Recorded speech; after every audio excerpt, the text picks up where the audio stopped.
안녕하세요. 제이프 빌리지의 마직물 교육입니다. 오늘도 지난 시간에 이어서 분리불안장애 이야기를 좀 해보도록 하겠습니다.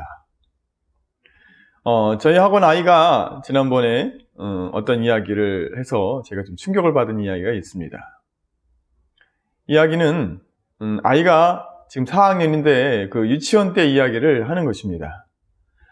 식사 시간에 친구가 쳐서 자기 식판에 있는 미역국을 좀 엎질렀는데 선생님이 그걸 닦게 하고 화장실에 가둬 놓고 5시간 동안을 열어주지 않았다는 이야기를 해서 제가 좀 충격을 받았습니다. 그래서 그 아이는 그로 인해서 미역국을 절대 먹지 않고 폐쇄공포증이 좀 생겼다고 합니다. 또 4학년 아이인데 또 어릴 때 부모가 양육할 때 아이가 많이 운다고 화를 내고 혼내다가 문을 닫고 가둬놓고 그 아이를 방에서 혼자 있게 했던 사건들로 또 이야기하는 아이가 있었습니다. 이렇게 어른들이 잘못된 훈육을 통해서 아이에게 분리불안 장애 또 폐쇄공포증 같은 것들이 생기는 것입니다. 그렇게 한번 생기면 평생 이게 없어지지 않을 수도 있습니다. 약으로도 해결이 안 될 수가 있습니다.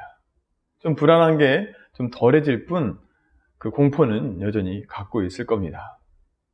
이렇게 생긴 분리불안장애나 폐쇄공포증 같은 것을 어른들이 훈육을 한답시고 또 강제로 억지로 혼자 하게 하고 그것을 또 무서운 곳에서 견디게 한다든가 네가 이겨내야 돼 하고 막 강압적으로 가르치면 안 됩니다.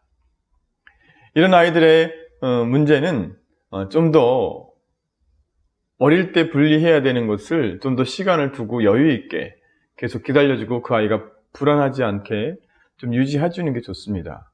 그러다가 아이가 좀 성장해지고 사춘기가 되면 이제 혼자 있고 싶을 때는 분리하지 않아도 스스로 혼자 있기를 원합니다.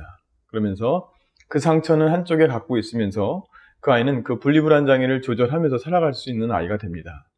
그러니 너무 크게 걱정하지 마십시오. 그리고 계속 안정적인 부모의 역할을 여러분이 해주셔야 이 아이가 거기서 이제 헤어나올 수도 있고 또 여러 가지 치료법이 있긴 한데 일단 이것을 또 완벽하게 고치기 위해서 병원도 한번 가보십시오. 하지만 영원히 갖고 살 수도 있다는 겁니다. 그래서 어른들의 잘못된 훈육 한번 좀 생각해 봐야 될 필요성이 있습니다. 여러분이 화가 난 상태에서 어른들이 분이 가득 찬 상태에서 아이들한테 훈육을 할 때 오류를 범하는 일이 많고 또 그걸 통해서 아이는 평생 마음의 장애를 갖고 살 수 있다는 것입니다. 여러분, 훈육 중요합니다. 그것보다 더 중요한 것은 여러분의 안정된 심리적 상태입니다. 그리고 아이들을 바라보는 것은 사랑이 기본입니다. 여러분의 기질적으로 불안과 화와 어떤 불만의 욕구들을 좀 없애놓고 아이들 훈육할 땐 좀 바라봤으면 좋겠습니다. 여러분의 잘못된 훈육으로 아이를 평생 심리적 장애로 만들지 않았으면 좋겠습니다. 아무튼 여러분 좋은 어른 되십시오.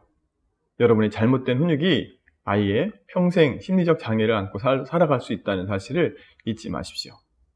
여러분의 행복을 기원하며 다음 시간에 또 뵙도록 하겠습니다.